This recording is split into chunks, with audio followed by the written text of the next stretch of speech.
Praise the Lord. Hallelujah. പ്രിയ സഹോദരങ്ങളെ, ഇത് Kandassankadavu cent Mary's ദേവാലയമാണ്. ഇതെൻ്റെ സ്വന്തം ഇടവകയാണ്. ഇന്നലെ അപ്പച്ചൻ്റെ വാർഷികമായിരുന്നു, മരിച്ചിട്ട് 3-ാമത്തെ വർഷമായിരുന്നു. അപ്പം അതിൻ്റെ ബലിയർപ്പണമായിട്ട് ബന്ധപ്പെട്ട് എന്തൊക്കെയാണെങ്കിലും സഹോദരങ്ങൾ, ഇവിടെ വന്നു കഴിഞ്ഞാൽ ഒരു പ്രത്യേക അനോയിൻറ്റിങ് ആണ്.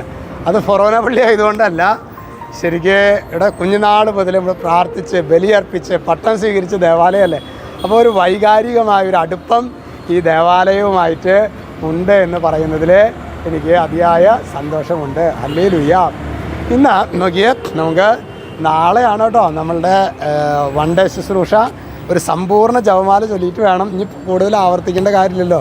അതുപോലെ താമസമുള്ള ശുശ്രൂഷ വൈകിട്ട് 4 മണി കഴിഞ്ഞ് തുടങ്ങുന്നതായിരിക്കും. നിങ്ങളുടെ പ്രാർത്ഥനയിലൊക്കെ പ്രത്യേകിച്ച് ഓർത്തേക്കണം. ഇന്ന് നമ്മൾ ധ്യാനിക്കുന്നത് പ്രഭാഷക പുസ്തകം 35:8. ഇവിടെ വചനം പറയുന്നത് എങ്ങനെയാണ്? നീതിമാന്റെ ബലിപീഠത്തെ അഭിഷേകം ചെയ്യുന്നു. നീതിമാന്റെ ബലിപീഠത്തെ അഭിഷേകം ചെയ്യുന്നു.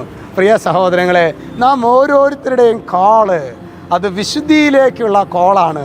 അത് നീതിമാനാകാനുള്ള ഒരു കോളാണ് നമുക്കുള്ളത്. ആ കോളുള്ള വ്യക്തിയെ സംബന്ധിച്ച് വചനം പറയാണ്, നീതിമാന്റെ ബലിപീഠത്തെ അഭിഷേകം ചെയ്യുന്നു.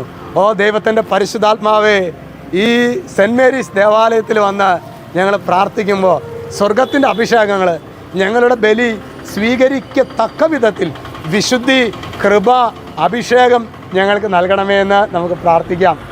ഇച്ചിരി ശബ്ദങ്ങളൊക്കെ വണ്ടിയുടെ ഉണ്ടെന്ന് എനിക്ക് അറിയാം, സാരമില്ല കേട്ടോ. പക്ഷെ നിങ്ങളെല്ലാവരും അനുഗ്രഹിക്കട്ടെ. രക്ഷിതാവായ യേശുക്രിസ്തുവിൻ്റെ നാമത്തിൽ, വചനത്തിൻ്റെ അധികാരത്തിൽ, വിശുദ്ധ കുരിശിൻ്റെ അടയാളത്തിൽ മുദ്ര ചെയ്യുന്നു, ഇപ്പോഴും എപ്പോഴും എന്നേക്കും. ആമേൻ.